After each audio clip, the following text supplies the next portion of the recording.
In our last episode of Drive Through History, the Gospels, Jesus and his remaining 11 apostles had just finished the Passover meal. It was their last supper together before everything changed.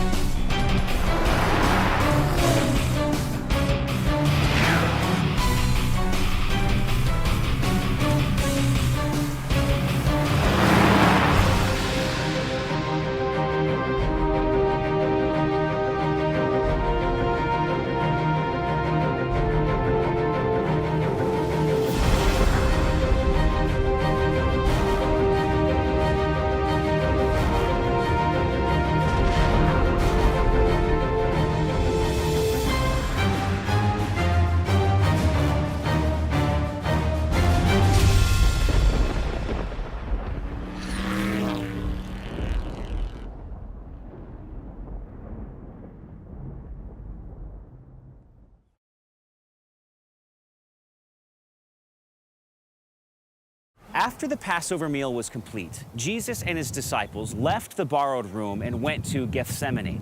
Now, Gethsemane is an olive grove. You can see it right down here. It's by the Kidron Valley on the lower slopes of the Mount of Olives. It's across the Kidron Valley from the Temple Mount, which you can see up there. Gethsemane means olive press in Hebrew, and it indicates that this was a commercial oil operation. Olive oil in the ancient world was a precious commodity, being used for everything from cooking to cleaning to skincare to lamp fuel. In addition to olive presses, Gethsemane was full of olive trees. In fact, there's still an olive grove preserved here today. The shelter of these trees made it a great place to seek solitude. It appears that Jesus and his disciples would come to a particular spot, a garden area buried within the olive groves. Jesus would take his closest friends here to rest and pray after long days in the temple complex. But this time it was different. Jesus was overwhelmed with anxiety. The Gospel of Matthew says that he told Peter, James, and John, "My soul is very sorrowful, even to death. Remain here and watch with me." Matthew 26:38. The Garden of Gethsemane, here at the foot of the Mount of Olives, is now protected by the walled grounds of the Church of All Nations, also known as the Church of the Agony. It's a peaceful garden among a grove of ancient olive trees, looking back at the eastern wall of the city of Jerusalem. It's here that the Gospel of Luke says Jesus knelt down and prayed. "Father, if you are willing, remove this cup from me. Nevertheless, not my will, but yours be done." And there appeared to him an angel from heaven, strengthening him. And being in agony, he prayed more earnestly, and his sweat became like great drops of blood falling down to the ground. Luke 22:42 through 44. Never before had Jesus' closest disciples heard such language from their teacher, and never before had they seen Jesus in such anguish. The scripture even goes on to tell us that Jesus sweated drops of blood. Now today, the medical community calls this very rare condition hematidrosis, or blood sweat, where the blood oozes from the forehead or the tear ducts, the nose or the nails. It can be caused by severe distress, and obviously, Jesus was in severe distress. Gethsemane, the name of the olive grove itself, even contributes to the agony of the scene. Hebrew gat means press, and shemen means oil. It was as if Jesus' sorrow was so intense that he was being pressed, squeezed, crushed under the weight of a huge olive press. Jesus fully understood everything that was about to transpire. And his prayer, "Nevertheless, not my will, but yours be done," was such an important moment in time. Some have said that that was the point that the entire battle was won. The final point of resolve to see his mission through to the end. No turning back. Jesus understood his identity. He understood his destiny. Jesus himself would be the final Passover lamb that was to be slain. Likely bolder now than before he left to pray, Jesus reconvened with his disciples and said this: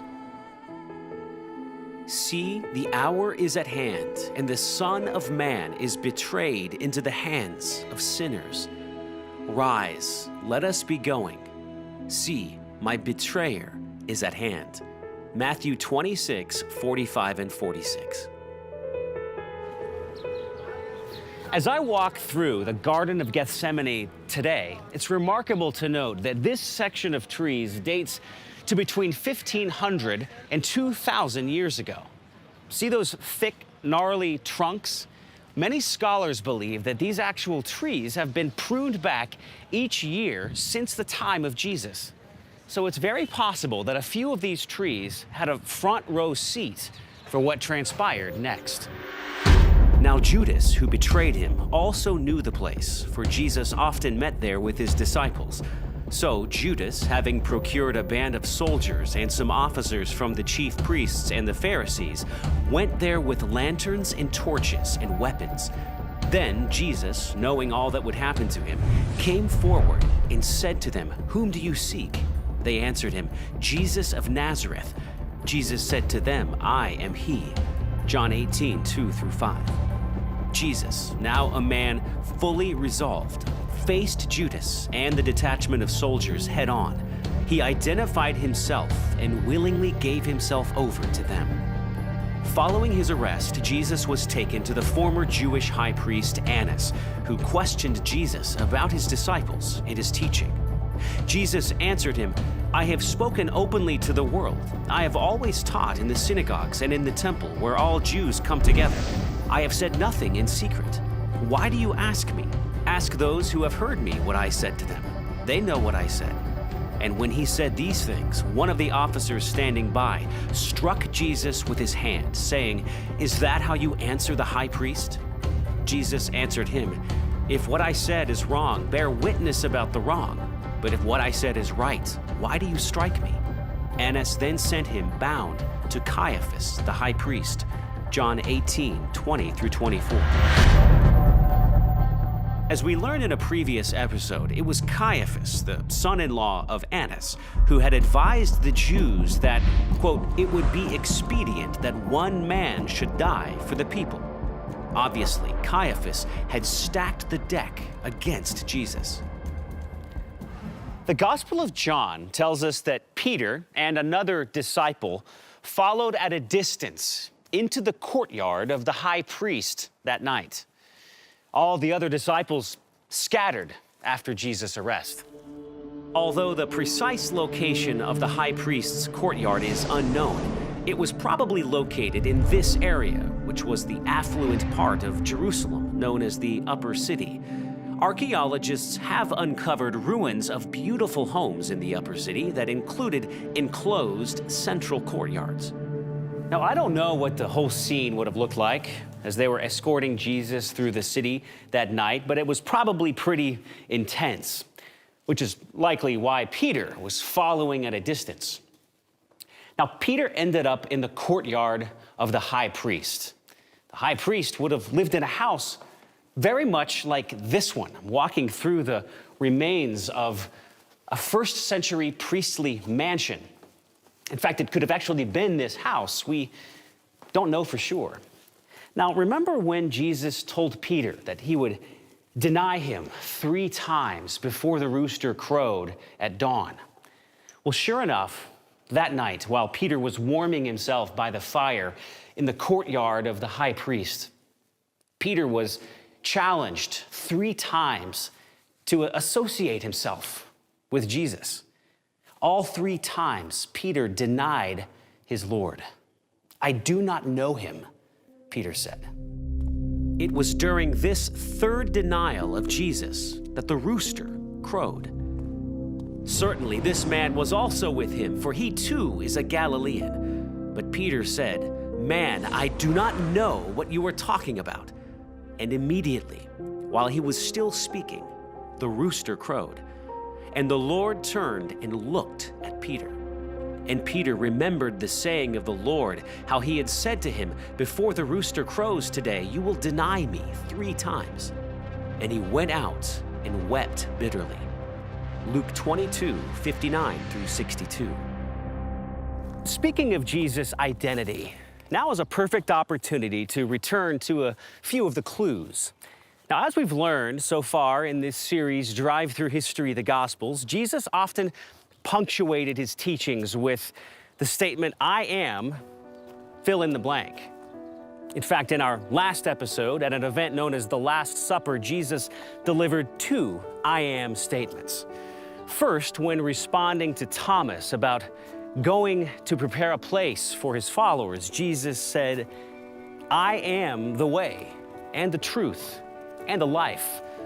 No one comes to the Father except through me." John 14:6. And then, when instructing his followers to stay connected to him for a productive life, Jesus said, "I am the vine, and you are the branches. If you remain in me and I in you, you will bear much fruit. For apart from me, you can do nothing." John 15:5. According to biblical scholars, there are 7 "I am" statements of Jesus, all found in the Gospel of John.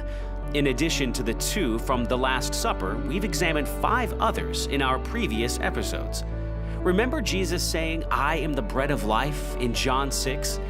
"I am the light of the world" in John 8? "I am the gate," and "I am the good shepherd" in John 10? And "I am the resurrection and the life" in John 11. Like a puzzle, these 7 "I am" statements are hidden throughout the Gospel of John, each giving us a clue as to the true identity of Jesus. But it was here at the makeshift trial of Jesus before the high priest and the council of the Sanhedrin that Jesus' statement, "I am," caused the greatest uproar. When day came, they led Jesus to the high priest Caiaphas, and all the chief priests and the elders and the scribes came together in the council of the Sanhedrin. Now the chief priests and the whole council were seeking testimony against Jesus to put him to death, but they found none. For many bore false witness against him, but their testimony did not agree. And the high priest stood up in their midst and asked Jesus, "Have you no answer to make? What is it that these men testify against you?" But he remained silent and made no answer. Again, the high priest asked him, "Are you the Christ, the Son of the Blessed?" And Jesus said, "I am, and you will see the Son of Man seated at the right hand of power and coming with the clouds of heaven." And the high priest tore his garments and said, "What further witnesses do we need? You have heard his blasphemy. What is your decision?" And they all condemned him as deserving death. Mark 14:55 through 64. What was going on here? Why was this simple statement of "I am" considered such blasphemy to the ears of the religious authorities? Maybe a little context is in order. In a previous debate with the Jewish leaders, Jesus claimed to have seen Abraham. Abraham, who was considered to be the father of the Hebrew people from nearly 2,000 years earlier. Now, when they challenged Jesus, he replied to them, "Before Abraham was, I am." John 8:58. Now, this reference to "I am" in the Hebrew language was specifically reserved for God himself, and it was therefore considered to be the ultimate blasphemy. Simply uttering the words prompted the Jewish leaders to attempt to stone Jesus, but he escaped. You see, the Hebrew word translated as Lord throughout the New Testament and is sometimes rendered Lord in the Old Testament was probably pronounced Yahweh and comes from the Hebrew verb to be. It was the special name that God revealed to Moses at the burning bush. Then Moses said to God, "If I come to the people of Israel and say to them, 'The God of your fathers has sent me to you,' and they ask me, 'What is his name?' what shall I say to them?" God said to Moses, I am who I am. And he said, say this to the people of Israel, I am has sent me to you. This is my name forever, and thus I am to be remembered throughout all generations. Exodus 3:13 through 15.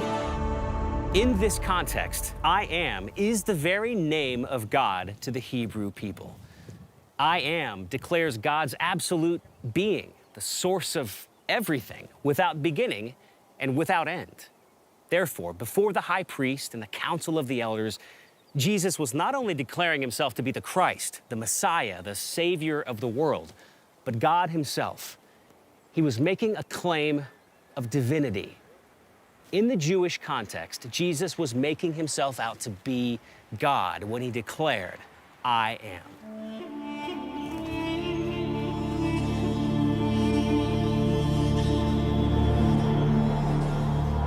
Now, since the Jewish authorities were seeking the death penalty for Jesus, they had to involve the Romans, who maintained the legal authority to inflict capital punishment throughout Judea. The Gospel of John says this. Then they led Jesus from the house of Caiaphas to the governor's headquarters. It was very early morning. They themselves did not enter the governor's headquarters so that they would not be defiled, but could eat the Passover. So Pilate went outside to them and said, What accusation do you bring against this man? They answered him, If this man were not doing evil, we would not have delivered him over to you. Pilate said to them, Take him yourselves and judge him by your own law. The Jews said to him, It is not lawful for us to put anyone to death. John 18:28 through 31. As you'll recall from a previous episode, Pontius Pilate was on the scene from 26 to 36 AD. The historical record is clear. Pilate was the Roman prefect of Judea at the time of the arrest of Jesus. Furthermore, in addition to the gospel accounts, two important historians from the 1st and 2nd centuries, Josephus and Tacitus, also mention the trial of Jesus being presided over by Pontius Pilate. Now, we know from earlier in the gospel narrative that the trial of Jesus before Pilate occurred in Jerusalem. The Gospels, Matthew, Mark, and John also point to some specific references. The praetorium, the judgment seat, the pavements, and the enclosed courtyard. All of these things provide together some clues to an actual location for this event. The praetorium was the residence of the Roman prefect of Judea province, who at the time was Pontius Pilate. Now, the structure received its name from prior Roman usage referring to the place that a commander resided. Now, archaeological research has indicated that the remains of Herod the Great's palace became the residence for the governor, or the praetorium. Now, a few decades ago, some excavation took place here on the western side of the old city walls of Jerusalem, although many of the remains from the Roman period were destroyed or used in later construction. Let's unpack these biblical clues from the Gospels to an actual location for this event, the praetorium. As we just learned, this was the residence of the Roman prefect Pontius Pilate. Research now points to Herod the Great's former palace being the praetorium. The judgment seat. In Greek, this was known as the bema. It was a raised platform that acted as a judicial bench. The judgment seat at the praetorium in Jerusalem was discovered here, right outside the city wall. The pavement. In Hebrew, this was known as Gabbatha, a courtyard paved with flat stones. Part of the pavement from the courtyard outside the praetorium in Jerusalem is still preserved and can be seen right here today. This location was covered by dirt and debris for centuries. The Gospel of Luke continues with the Jewish religious leaders making some wild and somewhat embellished accusations against Jesus before Pilate. We found this man misleading our nation and forbidding us to give tribute to Caesar and saying that he himself is Christ, a king. And Pilate asked him, "Are you the king of the Jews?" And he answered him, "You have said so." Then Pilate said to the chief priests and the crowds, "I find no guilt in this man." But they were urgent, saying, "He stirs up the people, teaching throughout all Judea, from Galilee even to this place." When Pilate heard this, he asked whether the man was a Galilean. And when he learned that he belonged to Herod's jurisdiction, he sent him over to Herod, who was himself in Jerusalem at that time. Luke 23, 2-7. As you'll recall from prior episodes, Herod Antipas was the son of Herod the Great. Rome appointed him as the local ruler, or tetrarch, of Galilee after his father died in 4 BC. Herod Antipas built his capital in Tiberias on the western shore of the Sea of Galilee. According to the gospel accounts, Herod Antipas was the one who arrested and killed John the Baptizer a few years earlier.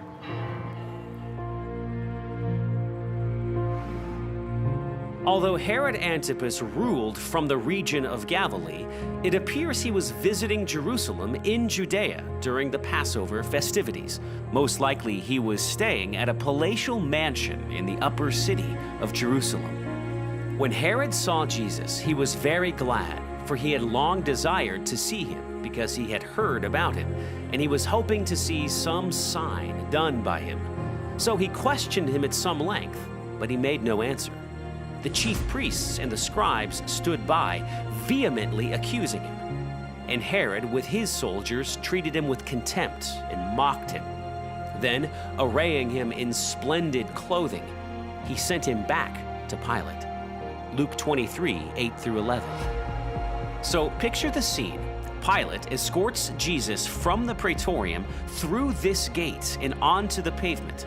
He sits at the judgment seat right here and presents Jesus before the crowd of Judeans who had gathered there.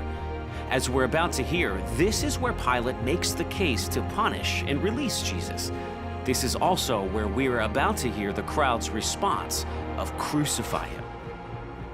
Pilate then called together the chief priests and the rulers of the people and said to them, "You brought me this man as one who was misleading the people, and after examining him before you, behold, I do not find this man guilty of any of your charges against him. Neither did Herod, for he sent him back to us. Look, nothing deserving death has been done by him. I will therefore punish and release him." Luke 23, 13-16. The Gospel of John then goes on and gives us a detailed account of the personal dialogue between Jesus and Pilate. Here again, we see the epic clash of kingdoms as we catch a glimpse of the struggle between these two very different types of empires. Therefore, Pilate entered again into the praetorium and summoned Jesus and said to him, "Are you the king of the Jews?" Jesus answered, "Are you saying this on your own initiative, or did others tell you about me?" Pilate answered, "I am not a Jew, am I? Your own nation and the chief priests delivered you to me. What have you done?" Jesus answered, "My kingdom is not of this world. If my kingdom were of this world, then my servants would be fighting so that I would not be handed over to the Jews. But as it is, my kingdom is not of this realm." Therefore Pilate said to him, "So you are a king?" Jesus answered, "You say correctly that I am a king. For this I have been born, and for this I have come into the world, to testify to the truth. Everyone who is of the truth hears my voice." Pilate said to him, "What is truth?" John 18, 33-38. Pilate then took Jesus and scourged him. And the soldiers twisted together a crown of thorns and put it on his head, and put a purple robe on him. And they began to come up to him and say, "Hail, King of the Jews!" and to give him slaps in the face. Pilate came out again and said to them, "Behold, I am bringing him out to you, so that you may know that I find no guilt in him." Jesus then came out, wearing the crown of thorns and the purple robe. Pilate said to them, "Behold the man." So when the chief priests and the officers saw him, they cried out, saying, "Crucify! Crucify!" Pilate said to them, "Take him yourselves and crucify him, for I find no guilt in him." The Jews answered him, "We have a law, and by that law he ought to die because he made himself out to be the Son of God." John 19, 1 through 7.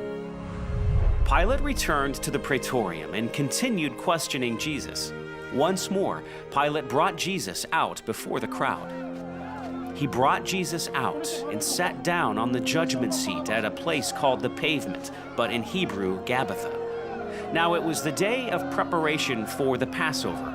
It was about the 6th hour. And he said to the Jews, "Behold your king."